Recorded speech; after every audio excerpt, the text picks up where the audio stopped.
ตอนห้องนอนของค่อย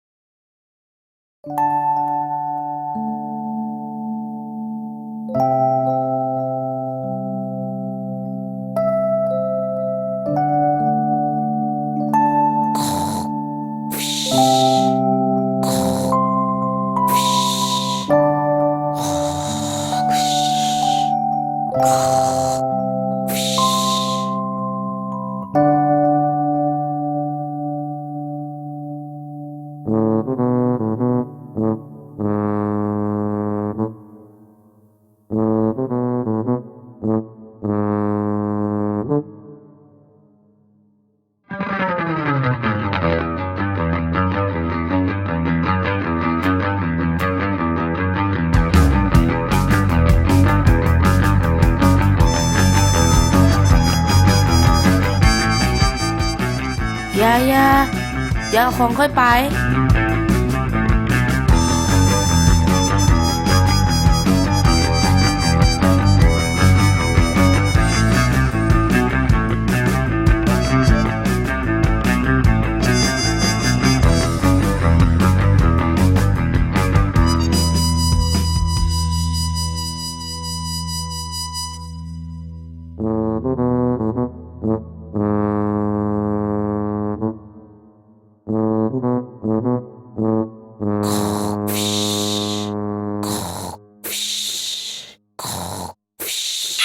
โอ้ย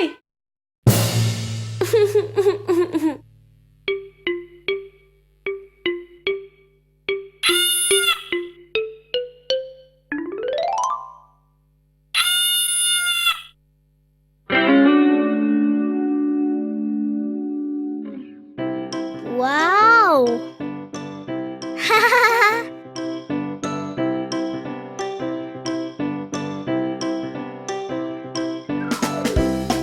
วันนี้อากาศแจ่มใสดีเนาะแก้ว ฮ่าฮ่าฮ่า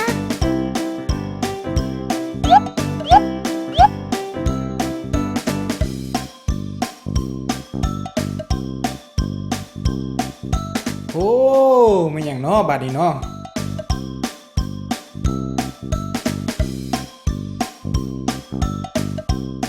ก็เอ้ยก็ตื่นไว้เฮ้ย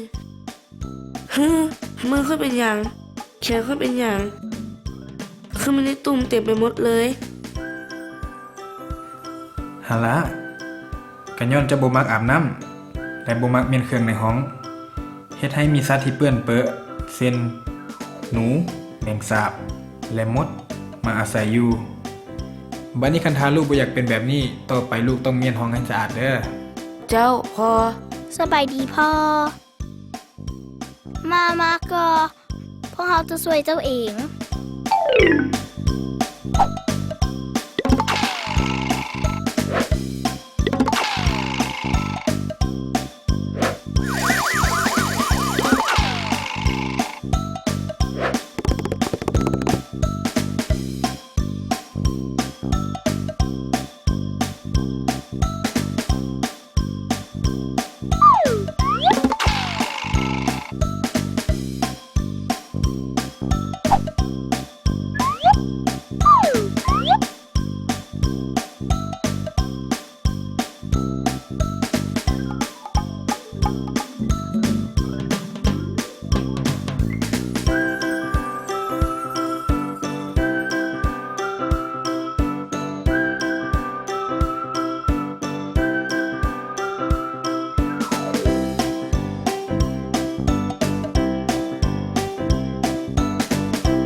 ดีหลาย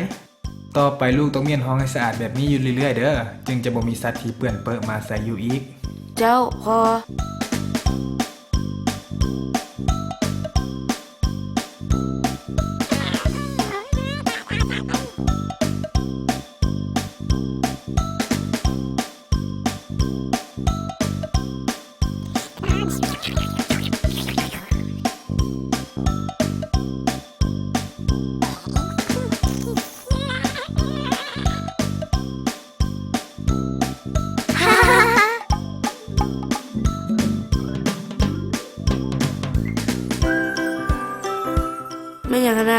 ยังลุกดิกลุกดิกอยู่อ่าฮ่า